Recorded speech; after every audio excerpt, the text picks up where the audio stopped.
Thank you. It's a tremendous delight to be here. I'm adoring every moment and meeting so many wonderful old friends, people I haven't seen in a long time, and meeting extraordinary new ones. So thank you. Well, I took this notion of the keynote very seriously, and so I wrote an essay for it. And it's a kind of reverie on storytelling and books of nature, both natural and unnatural. And it comes in 6 parts.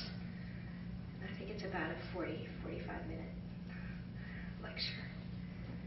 So we begin with seed.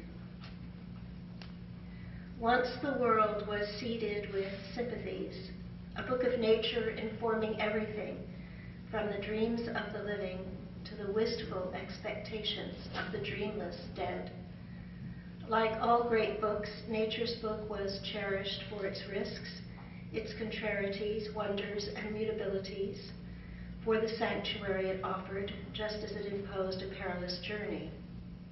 If the laws of change, set into motion from the earliest beginnings, were embodied within each one of us, so were the seeds of myth.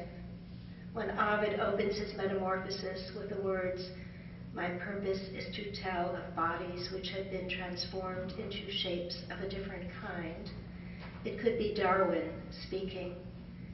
And when the Rig Veda challenges, "I ask you about the uttermost ends of the earth. I ask you, where is the navel of the earth? I ask you about the seed of the stallion. I ask you, where is the highest place of speech?" It poses questions still waiting to be answered. Ovid describes the birth of a universe that is both ordered and boundless. Stars and divine forms occupy the heavens. The earth harbors wild beasts, and the yielding air welcomes the birds. When man appears, he and of his own accord maintains good faith and does what is right. How times change. Without compulsion, the earth produces things spontaneously. In Ovid's world, Monsanto, the unimaginable, was not yet imagined. What if, just as the traces of our earlier forms persist encoded in our genes, a golden age persists deep within the mind, the human mind that produces a multitude of things spontaneously, that like the waters desirous of truth, never at any time cease. Just as a good book is poised to leap into our lives and change us, in nature, every seed is poised to quicken.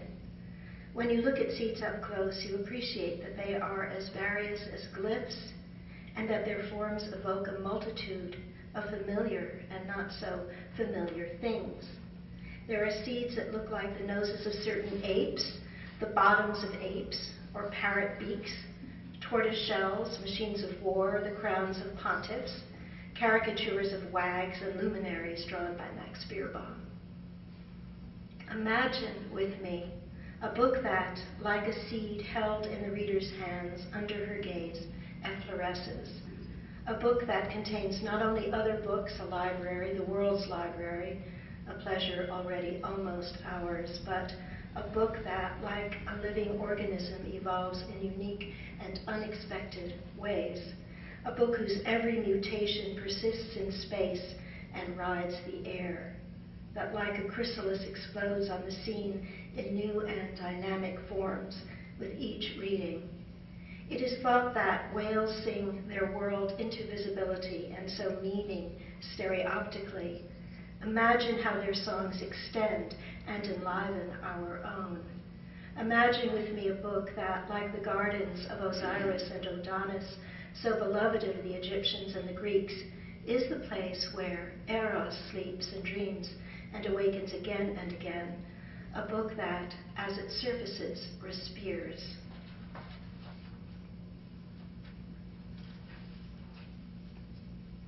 Two, egg.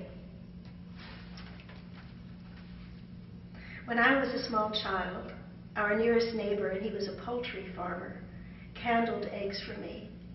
One by one, the eggs surrendered their opacity, and should they have one, revealed their secret. In this way, the farmer knew when the yolks were doubled and it would have pleased him to hand me a box of 12 such prodigies. Sometimes the candle caught a spot of blood or a nascent chick rooted to the yolk, like a tiny fiddlehead fern rolled up upon itself. In this way, I saw how, in the beginning, an animal is a kind of plant.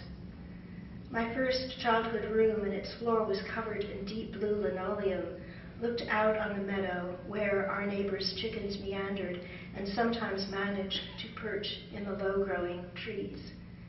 Stretched out on the linoleum, I contemplated another mystery, which protracted the delicious experience of candling, a hollow Easter egg made of hard white sugar and provided with a thimble-sized diorama. I recall gazing for hours with longing at an idealized version of my window view, a miniature meadow in which a hen sat with her chicks in what seemed to be perfect silence and kindness. The silence and kindness contained within the sugar egg cast a spell within the room and extended to the chicken yard across the street. It too was silent and ordered in my mind. Even now, and although I know it is impossible, the chicken yard is as still as a museum diorama and as mysterious. Mysterious because it is the first landscape I pondered. Mysterious as the little wood behind the house, rife with sumac and garter snakes and skunkweed and red foxes. And there was a song I loved then about a fox who goes out on a dark and stormy night to raid a chicken coop and bring a chicken dinner back to his family who wait for him in the lair. The refrain was something like, "And the little ones gnawed on the bones, oh, the bones, oh, the bones, oh, and the little ones chewed on the bones." The meadow, its hundreds of white birds, the sumac, the foxes, the neighbor's kitchen, his gentle hand holding up a candled egg for me to see, all of these are held in thrall behind the glass of memory. And like a magic lantern image projected within a darkened room, they appear in isolation from everything else. One's childhood is like that dark room, illumined by the most precious, the most incongruous things. One morning, the neighbor showed me his treasure, a two-headed chick kept in a jelly jar and floating in alcohol. This memory is dynamic and allows me to recall what it was to be 6 years old, fully alive and sparked by something strange and terrifying and beautiful. The two-headed chicken is perpetually stimulating because it is the first event in a series of events that sparked my imagination in a novel and unsettling and so salutary manner. As did the linoleum I've mentioned, which in the shadows of evening became an unfathomable sea of indigo water studded with yellow islands barely large enough to stand on. Tiptoeing across that linoleum, I risked my life. I knew that the thread that anchored me to the world was as delicate as the thread that anchored the forming chick to its yolk, and I had seen how the monstrous could surge forth unexpectedly from a thing as prosaic as an egg. The two-headed chick was the indication of questions I could not even begin to ask, and like the shadow games I played each evening on the linoleum, it offered a sprawl of fantasy and a troublous delight. I think it trained me in a certain kind of looking. To look at the anomalous chick was to be given access to something precious which, in the half-light of evening, took on a kind of substance and immediacy.